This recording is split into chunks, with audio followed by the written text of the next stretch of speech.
Welcome to the latest edition of Connections with Cook. I'm Tom Cook, the Executive Director of the Delaware River and Bay Authority. And today with me is Michelle Griscom, the Property Manager for the DRBA. Welcome, Michelle. Hey, Tom. So Michelle is responsible for the property management and lease negotiations with our prospective tenants.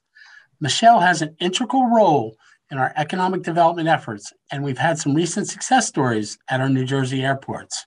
So in this edition of Connections with Cook, we're going to take a closer look at the latest developments at the Cape May and Millville airports. Let's start with Cape May. Michelle, I know there's a partnership with the FAA Tech Center on airfield safety research at the Cape May Airport. What is it and where did it come from? Sure. So we entered into agreement in 2010 with the FAA Tech Center. They are based out of Atlantic City, and we're running into some space and utilization issues with the increase in commercial service there. So they entered into agreement with us, and they are doing all kinds of research at Cape May Airport, from asphalt technologies to extend the life of pavements to LED and solar lighting. The airport gets the benefit of all the improvements that they've made to the airport when they're not doing the research on those sites. They also are in the process of developing an advisory circular for the FAA that'll be published nationally and shared internationally as well on drone technology for investigations and inspections at airports.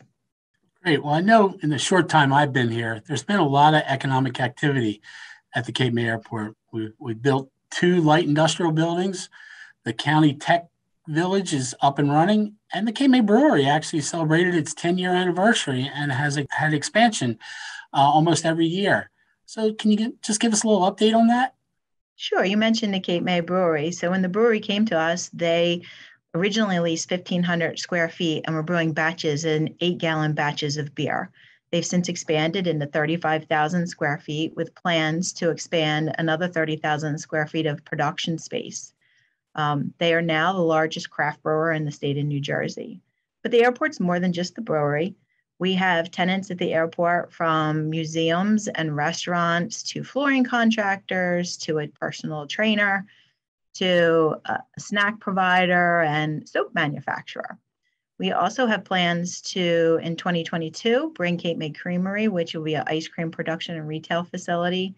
And I hope that in the next year or so, we'll have another new building to add a few new tenants to.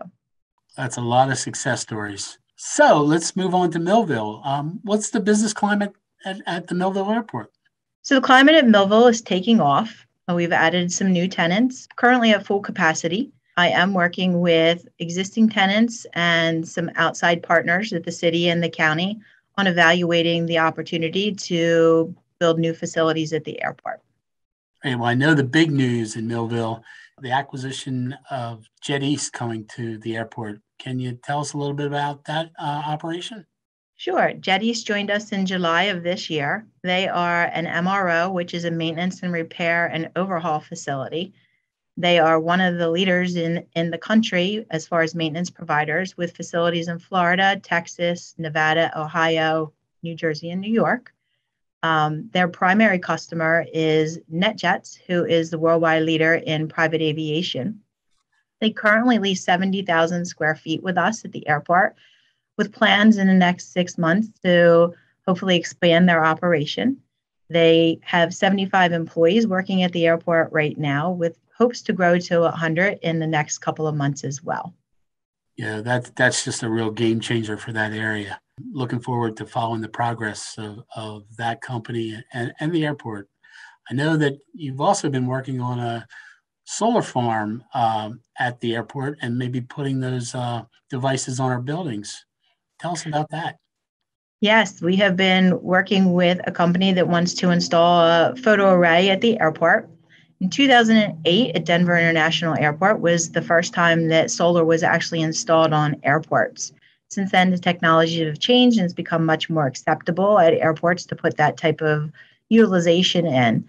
Right now, we're working with the company to do helio studies, as well as work with Atlantic City Electric to determine what can actually be installed on site.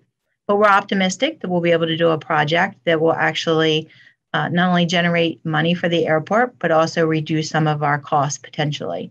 We hope that as we move forward, that this will be something that we can transfer to our other airports as well. As another little piece, not related to solar, but one of our tenants, the brewery in Millville, is actually working with us on investigating whether or not we can put charging stations at their facilities. So our tenants in Millville are very interested in being environmentally conscious.